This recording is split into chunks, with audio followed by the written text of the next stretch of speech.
الحاقة ما الحاقة وما أدراك ما الحاقة كذبت ثمود وعاد بالقارعة فأما ثمود فأهلكوا بالطاغية وأما عاد فأهلكوا بريح صرصر عاتية سخرها عليهم 7 ليال و8 أيام حسوما فترى القوم فيها صرعى كأنهم أعجاز نخل خاوية فهل ترى لهم من باقية وجاء فرعون ومن قبله والمؤتفكات بالخاطئة فعصوا رسول ربهم فأخذهم أخذة رابية إنا لما طغى الماء حملناكم في الجارية لنجعلها لكم تذكرة وتعيها أذن واعية فإذا نفخ في الصور نفخة واحدة وحملت الأرض والجبال فدكتا دكة واحدة فيومئذ وقعت الواقعة وانشقت السماء فهي يومئذ واهية والملك على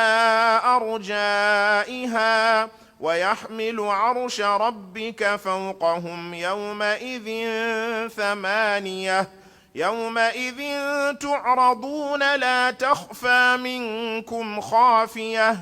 فأما من أوتي كتابه بيمينه فيقول هاؤم اقرءوا كتابيه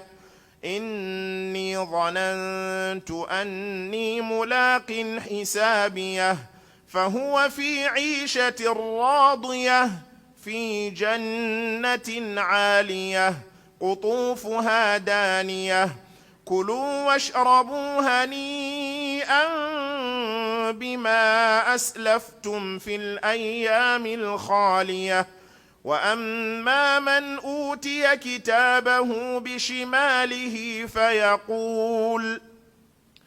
فيقول يا ليتني لم أوت كتابيه ولم أدر ما حسابيه يا ليتها كانت القاضية ما أغنى عني ماليه هلك عني سلطانيه خذوه فغلوه ثم الجحيم صلوه ثم في سلسلة ذرعها 70 ذراعا فاسلكوه إنه كان لا يؤمن بالله العظيم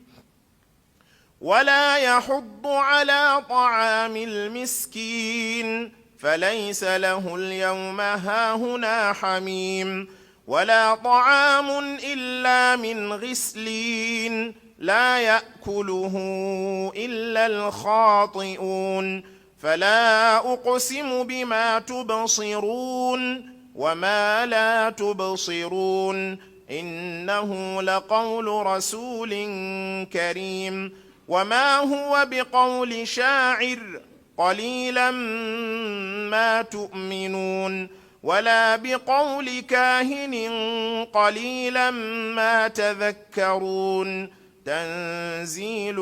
من رب العالمين ولو تقول علينا بعض الأقاويل لأخذنا منه باليمين ثم لقطعنا منه الوتين فما منكم من أحد عنه حاجزين وإنه لتذكرة للمتقين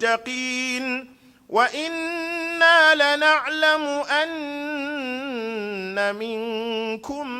مكذبين وإنه لحسرة على الكافرين وإنه لحق اليقين فسبح باسم ربك العظيم.